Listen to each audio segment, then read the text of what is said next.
Hey there, welcome back to my channel. So you saw that we got some gravel delivered this morning, which I'm really excited about because living on a gravel driveway in the summer when there hasn't been rain for a while equals lots and lots of dust. So it's been several years since we've gotten new gravel. I'm really excited to get that spread. Hopefully this evening, my husband's up for it. So we'll get that spread up around the carport area and we'll see how far that load goes before we have to get some more. But I also wanted to share with you that yesterday I went and did some plant shopping. It was a little unexpected. I just had to go to the UPS store and it happened to be nearby a nursery, and you know how that goes. One thing led to another, and I just kind of did my normal hop from my favorite garden centers. And I had intention, I had good intention of what I was specifically looking for, the spaces that I was looking for to fill.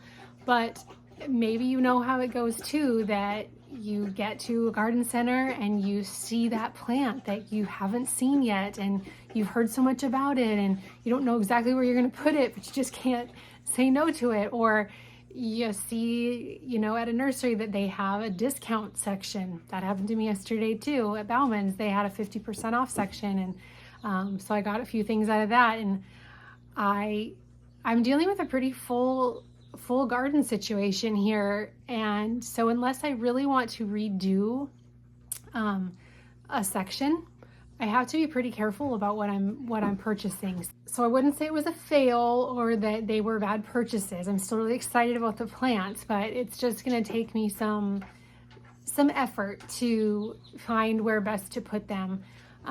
It does kind of bum me out a little bit because I know that some of my budget then went to these plants that I don't necessarily have a spot for, in contrast to there being actually areas that I want to work on, and now my budget has already been spent on these other plants. But I think a lot of you can probably relate. It's not a bad problem to have. I'm not really complaining, but it's just it is what it is. So I'm going to show you the plants that I got, and then I'm going to just kind of go around and place them where I think that I might be putting them. And probably not, maybe we get a couple of them planted today, but so mostly I just wanted to share with you what I got and give you my thoughts on the plants and where I'm thinking about putting them. We'll just start right here with this Summer Crush. This was actually one that I was looking for, that I knew I was going to be looking for, because I was pretty unsatisfied with how this space right here in the garden looks. This is not planted, it's just set in there.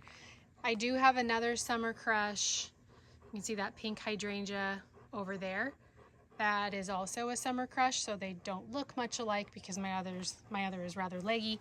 But yeah, so this is one that I was looking for, and I am excited about having it in this spot. It does say that it is a rather smaller hydrangea, which is part of why I was excited about it. It's also a reblooming hydrangea.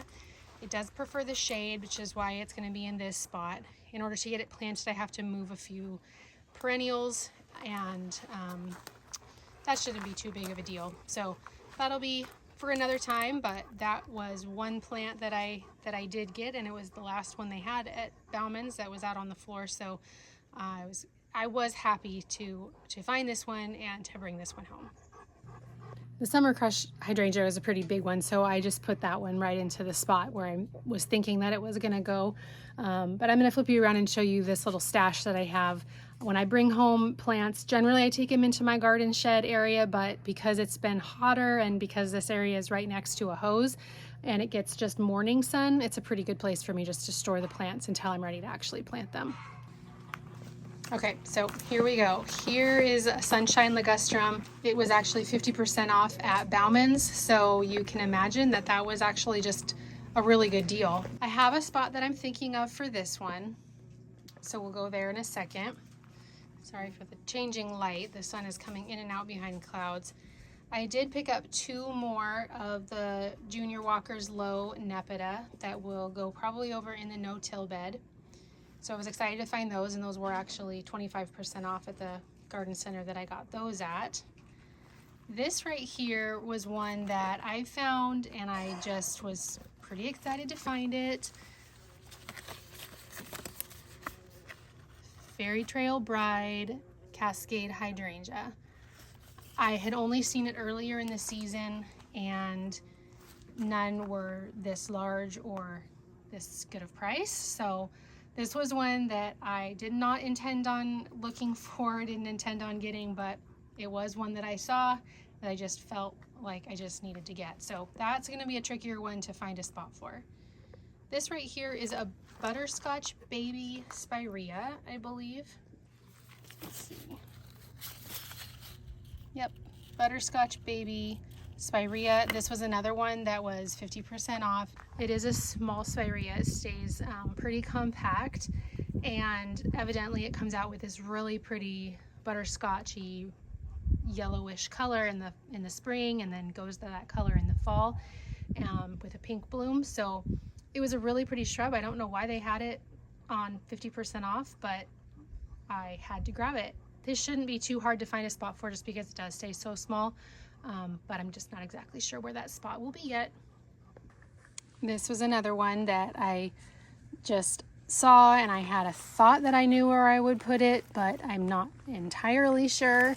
This is a Let's Dance Can Do, also a reblooming hydrangea from Proven Winners, and it's just so sweet. And it just had some new buds on it, and it looks like they took actually the tag off of it when I purchased it, so I'm gonna have to look up the growth habit on this one again. But I don't believe that it's one that gets too big, but like I said, I'll have to double check and see where this one goes. I'm kind of thinking it would be nice in the no-till bed that I just put in, but unfortunately I know that deer like hydrangeas and I don't really want them to wreck this up. So I will have to see where this one is gonna go. And then finally, yes, I did go back and get the Little Hottie hydrangea. I was debating between this one and the Little Lime recently for a spot in my front garden, and I just love this hydrangea. I actually have it right here in this bed, and it's just really sturdy, and the leaves are really nice and just healthy looking. And this one is a little behind the one that I purchased in its bloom, but they just came back really well. And I am believing that it says that it is drought tolerant because these don't get a ton of water. So I think that they have lower water needs than hydrangeas typically do. So you can see this one is just beautiful. So it's not a huge haul, but they are mostly shrubs, and even though there's not very many plants, they are plants that, you know, can get to a little bit of a larger size than say a couple perennials. So it'll take me some thought to for sure know where I'm going to put these guys. For now, it's okay for them just to sit and be watered in. We're not having too high of temperatures right now. We actually got a lot of rain last night, which was so nice, which is part of why we got gravel today, so that we could put it down when the soil or when the gravel driveway is a little bit damp, and makes it easier to compact the gravel down into it. So anyway, the weather's not terrible to be just leaving plants in cans. I just want to make sure that I'm putting these in spaces where I really want them and where they can get themselves established, you know. Anyway, I'm going to place these around in spots that I am thinking of to putting them. So I'll just kind of show you those spots once I get the plants placed. All right, we have a little cloud cover, so I'm going to see if I can show you quick before the sun comes back out. But here's where one of the Nepeta will go. So we'll have 3 right here. And then I'm going to tuck the other one back here, which isn't going to be able to be seen much right now while this fir tree is here. But once it comes out, it'll be able to kind of spill out over the rock wall. I'm thinking also that the little Spirea may go right here in between the Forsythia and the false cypress. I think that's a nice color combination, especially with Fresno apricot echinacea. I'm not totally sure on this one here, but this is where I'm thinking about maybe the I always call this one the wrong thing. Fairy Trail Bride hydrangea, just because I think it could be really pretty, kind of cascading over the rocks here, just like I was saying that the Nepeta will. and it is white, so it'll contrast really nice with the Nepeta that's right there and the blue ship that's right there. So we'll see. This one they do say can take full sun. I'm sorry if you can hear Charlie breathing behind me. He's just following me everywhere, breathing very loudly. I'm thinking this could be a pretty spot for this one because it does say that it can have full sun. So, and I think it could actually stay pretty moist there because this is at the lowest point of this garden bed. So any runoff from watering with the drip system will come down here and give extra to the hydrangea. So I'll think on that one. We'll see if that's where that one stays. Probably all the way from back here you can see where I placed the little Let's Dance Can Do hydrangea. I'm thinking this would be a sweet spot for it. It does get about 3 feet tall, so it would fill in this spot pretty nicely. And as long as I keep the grass in its support system that I have, which looks similar to what's around this Nepeta here, then the grass won't flop down on it. There is a seedling of Nepeta right there, which you can see that I'll just pull out in order to put this guy right here. I think that would be nice because there's not a lot of pink, you know, right in here, especially this time of the year, except down here with that hydrangea that's starting to bloom at that end. So yeah, I think that'll fit in nicely right there, especially right now with it the size that it is. It's super cute. And then the little hottie. This is where I was thinking that she would go. You can see behind her right up here, that's where the little lime is that I just planted in.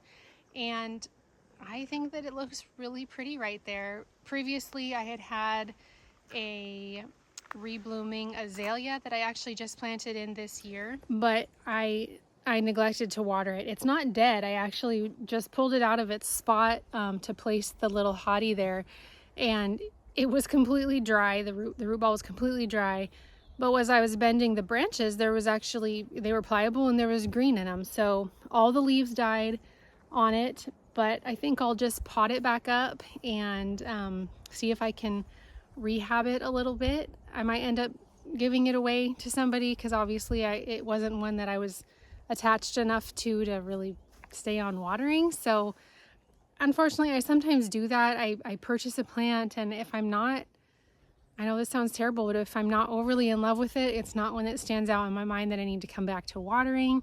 And this one, I don't know why. So unfortunately for that plant, but I do think that the little hottie looks really pretty there.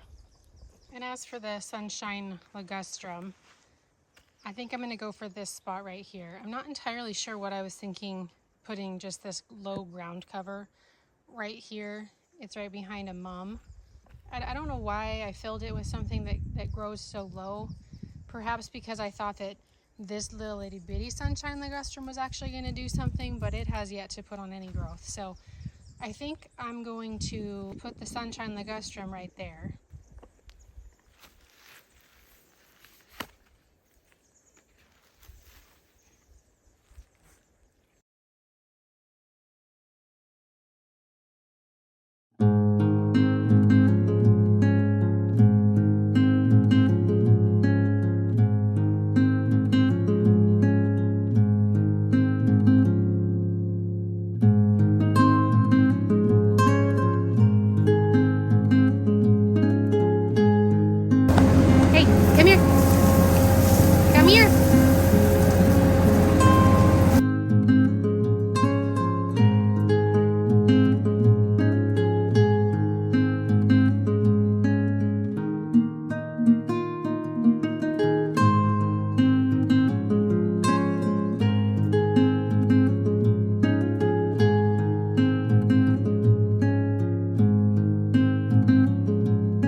right, we finished the gravel. It definitely helps that my husband was able to use a Bobcat to move the bulk of it. He used that also to compact it and spread a bit of it. So that was really, really helpful. In the past, for the area here under our carport and stuff, we use wheelbarrows and buckets, and that can take some time. But the Bobcat definitely made quicker work of it.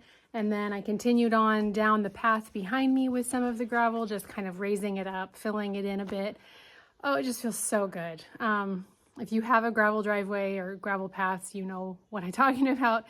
If you don't and you have a paved driveway, I'm jealous. But if you're familiar with this, it just really feels good to get new gravel. It just looks so nice and tidy. I mean, really, like I said, if you don't have a gravel driveway, then you're probably like, what's the big deal? It's just gravel, but oh, it just ties everything together so nicely and just cleans it up. It just really feels good. So the path, well, minus Toby's rope, the path looks a lot better, and the driveway is a lot smoother. Over here, this got nice and leveled up too. I really should have done it before and after because it just makes such a big difference. I'm so happy with how it turned out. We still need quite a few more loads, one to go there, and then pretty much after that, then we'll just have the dump truck guy dump as he goes. And we have several hundred yards of driveway, so it takes a bit of gravel, but we have just this little pile left that we left for areas that we might need to fill in, and that was pretty productive. So I think even though I'm kind of tired today, I'm a little unmotivated to do too much. I think I am going to get the Nepeta in the ground in the no-till bed, maybe that Spirea also. I'm still not sure if I'm going to put the hydrangea in there, so I might not plant that one quite yet. I might just bring it back over here by the hose and keep that well watered until I'm sure. But I'd like to get at least those ones in the ground because, as I've said many times, that's the view I see out of my kitchen window, and it is nice to see that area fill in. And it's been kind of irking me to not have 3 Nepeta in a group right there, finishing off the little top end of the garden. So I think I will get that done and then call it a day out here. So I'm going to set up and get those in the ground.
great sun here, but just wanted to show you what I ended up with.